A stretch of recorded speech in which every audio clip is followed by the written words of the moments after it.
स्वागत है आप सबका मेरे और मेरे दोस्तों के साथ इस सुहाने सफ़र में। आज मैं लेकर आया हूँ एक कहानी जिसका नाम है दो राहें।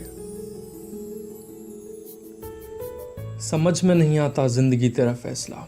एक तरफ तू कहती है कि सब्र का फल मीठा होता है और दूसरी तरफ कहती है कि वक्त किसी का इंतज़ार नहीं करता। एक रेस्टोरेंट में बड़ी देर तक दोनों खामोश बैठे रहे।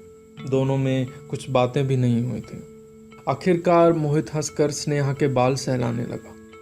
हाथ झटकते हुए स्नेहा खड़ी हो गई और कहा, अपनी हद में रहो, I am not your sets, got it.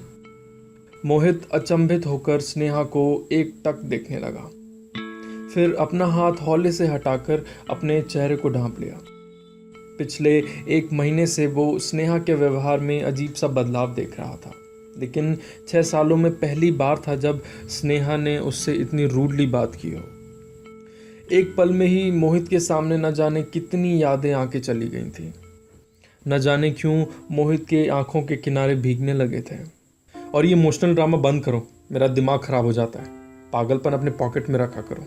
Sneha ने गुस्से से कहा, मैं रो नहीं रहा हूँ, बोलो कौन सी बात करनी है तुम्हें। मोहित डूबती हुई आवाज में बोला, हाँ तो सुनो, तुम्हारे साथ रहकर मेरी जिंदगी कैद हो गई है। हर चीज का हिसाब देना पड़ता है, कहाँ जाती हूँ, क्या करती हूँ, सब कुछ। ये सब से मैं अब पक चुकी हूँ। सो तुम मेरे बगैर जीना शुरू कर दो, ना तुम्हें कोई दिक्कत ना मुझे।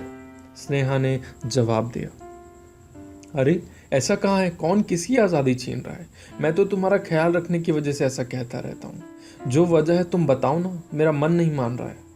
मोहित ने खुद को संभालते हुए कहा, केयर माई फुट। तुम सब केयर का हवाला देकर हम लड़कियों की आज़ादी पर डाका डालते हो। और इस मुलाकात को आखिरी समझना, दोबारा मेरे से कांटेक्ट करने की कोशिश भी मत करना। मैं तुम्हारी शक्ल भी नहीं देखना चाहती। स्नेहा एक बार मेरी बात। बाकी के शब्द मोहित के मुंह से निकलने से पहले ही स्नेहा ने अपना बैग उठाया और बिना पीछे मुड़े सीधे चली गई। उसके कदम तेज और तेज होते जा रहे थे, मानो वो किसी दायरे से भागने की कोशिश में हो। मोहित ठंडा सा होकर वहीं बैठा हुआ था। उसको कुछ समझ में नहीं आ रहा था। ये वही रेस्टोरेंट था जहां उनकी जिंदगी ने नई करवट ली थी। तभी फोन की घंटी बजी। माँ का फोन था। उनको स्नेहा के बारे में सब पता था। बहुत परेशान हो गई थी वो जब उन्हें पता लगा था कि स्नेहा मेरी जिंदगी से जा रही है। अचानक से ये बदलाव उसे परेशान कर रहा था। अजीब सा असमंजस था मोहित के सामने। दुश्मनों से तो लड़ा जा सकता है, पर यादों से लड़ना इतना आसान काम कहाँ।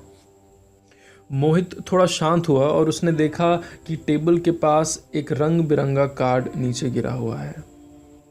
स्नेहा सिंह वेड्स अभिषेक चौहान। बस बाकी का माजरा मोहित के सामने आईने की तरह साफ हो गया था। स्नेहा का बदलाव इसलिए था कि वो मेरे मन में नफरत भर सके। वो धीरे धीरे निकलने लगा तो देखा कि स्नेहा बाहर ही सिसक रही थी।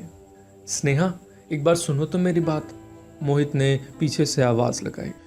मोहित की आवाज सुनकर स्नेहा आंसू पोंछते हुए झट से पीछे घूमी और बोली, गधे, नालायक, तुम्हारे भेजे में कोई बात आती नहीं है क्या? मैं तुम्हारे लिए कुछ फील नहीं करती मतलब नहीं करती। तो किसके लिए फील करती हो? अभिषेक चौहान के लिए, मोहित ने कार्ड दिखाते हुए कहा। अब स्नेहा समझ गई थी कि खुद को रोक पाना बहुत मुश्किल है।